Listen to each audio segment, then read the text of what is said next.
Thomas chuffed along the branch line, thinking about his new friend Jack. Puff Thomas. Yesterday, Jack had broken the rules and had gotten into trouble.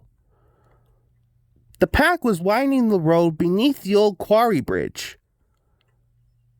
Jack and Alfie were loading Max.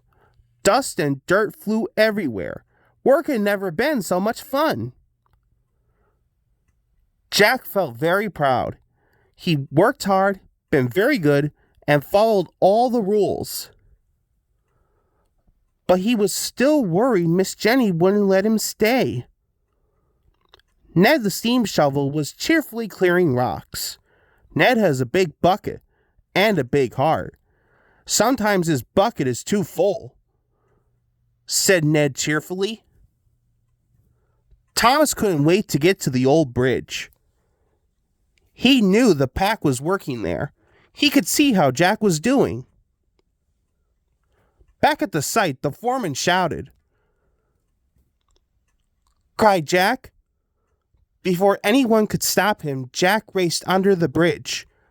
He was about to fill his bucket when he remembered Miss Jenny's warning. Don't jump in where you don't belong, he said. Oliver said politely. Call Kelly, chimed Alfie and Isabella. Jack beamed proudly. Later, Ned was moving under the bridge. His oiler had told him to lower his crane arm.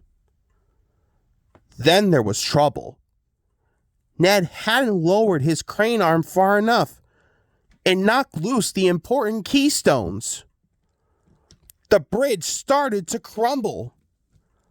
Thomas puffed towards the bridge, unaware of the danger ahead. Jack jumped in and lifted his front loader up against the bridge. He pushed with all his might. Thomas saw the flagman. His driver applied the brakes, but it was too late, cried Thomas. Jack didn't let go. Finally, Thomas's driver backed Thomas to safety, called Kelly, and he rushed to help. Jack couldn't hold the bridge any longer. Thomas brought Jack back to the yard. Jack was afraid Miss Jenny would be cross with him. After all, he had jumped in and damaged his arms. But Miss Jenny was pleased. She said. Thomas chuffed. Miss Jenny grinned. Laughed Kelly. Said Isabella.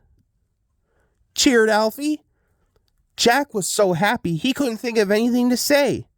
So he just revved his engine and bounced his bucket. As Thomas steamed toward Tin Myth Sheds, he felt very happy. He said,